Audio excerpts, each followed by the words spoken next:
balik. Kami jemput, jangan cepet-cepet dia tahu. Misalnya masuk jam berapa kamu? Jam 10. Terus nanti balik jam berapa? Jam 12. Nah, dia tahu besok ya.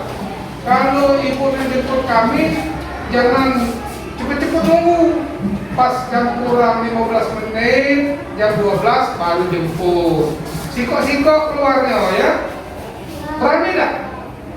Berani. Siapa yang berani? Cuci tangan. Oh, hebat itu.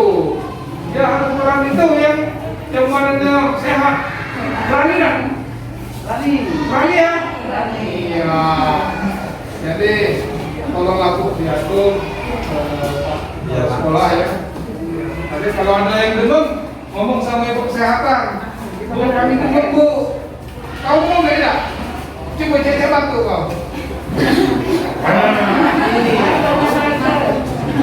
Ini saya. Nah, tutup pintunya. Pintu ini, kakak ini. Kalau main layangan ini masih. Ya, setahun ini main layangan ya.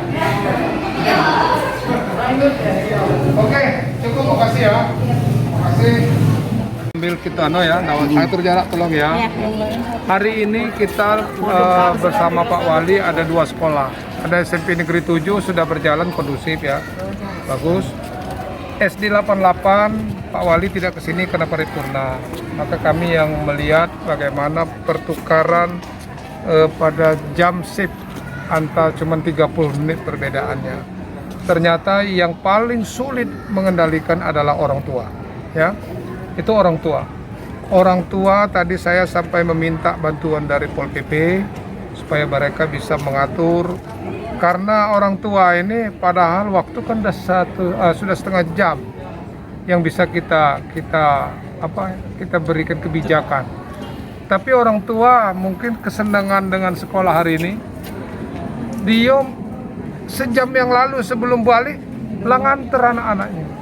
Nah, disinilah pengendalian yang masih jadi evaluasi untuk sekolah-sekolah tertentu. SD kelas 1 kami gabung dengan kelas 6. Ternyata orang tua kelas 1 ini tidak mau lari. Dia nunggu. Sehingga kami harus mengatur gugus tugas daripada sekolah ini harus sangat ketatlah mengatur ini. Boleh saya katakan tadi mereka harus kerja keras mengatur para masyarakat.